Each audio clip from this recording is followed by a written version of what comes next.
Chargers. We all love them, but how do they work? Hey, it's Prerak. Welcome back to my channel. Before we learn how turbos work, let's see how a 4-stroke internal combustion engine works. There are 4 strokes: suck, squeeze, bang and blow. Or as the intellects like it, intake stroke, compression stroke, power stroke and exhaust stroke. And the 3 elements required for a working engine are fuel, air and spark. Now to fetch more power, we can always add more fuel. The extra fuel with the same amount of air being fed won't fetch much power though. We need a way to feed more air into the engine as well. That's where turbochargers come in and do this.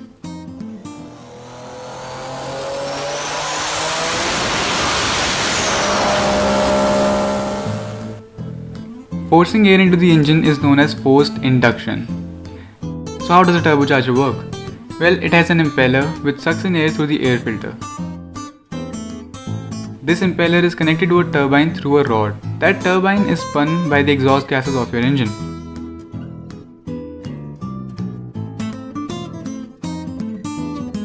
The exhaust gases are forced through the turbine housing, making the turbine spin, which in turn spins the impeller, which sucks in more air for your engine.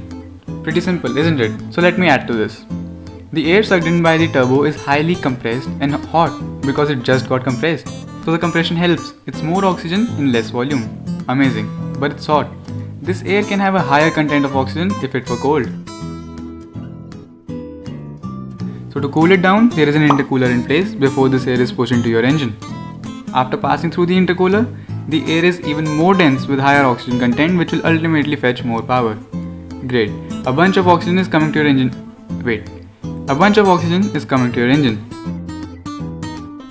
But what if, while all this pressurized air was in your intake, you lift off the throttle, closing the throttle body? Where does this pressurized air go? It doesn't just sit there. It has to be expelled out through a BOV, a blow-off valve, which creates the sound we all love.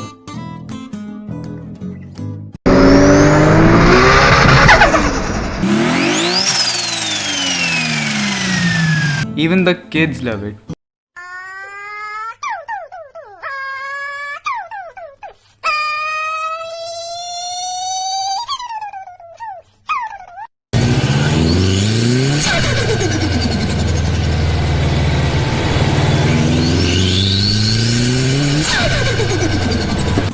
That's the blow-off valve making all the right noises, which makes all car enthusiasts turn their head. One of the reasons why I love turbochargers myself. One thing I don't like about turbochargers, or anyone doesn't like, is lag. It's known as turbo lag. What is it? Well, turbocharging is when we feed the engine air which is above atmospheric pressure.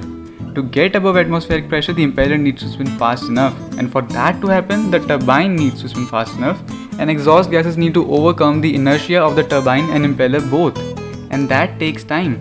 That time is known as lag.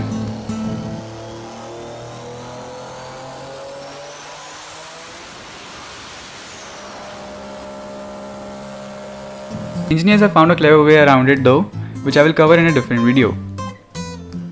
Hey, does the boost constantly build as we rev higher? Well, yes, but actually no. The boost has to be limited due to the limitations of a block and internals.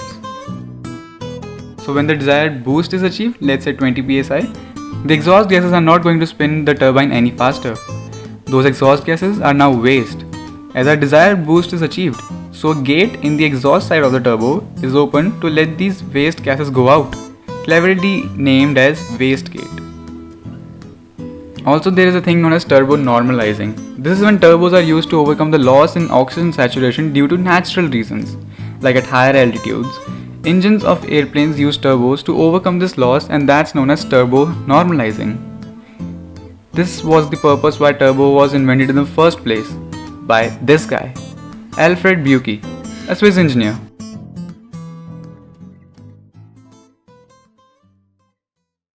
Difference between blow-off valves and wastegates, superchargers and turbochargers, and many other different components is the reason you should subscribe to my channel, because these videos are coming soon. Hope you liked what you saw and learned something new. Thanks for watching. I'll see you next time.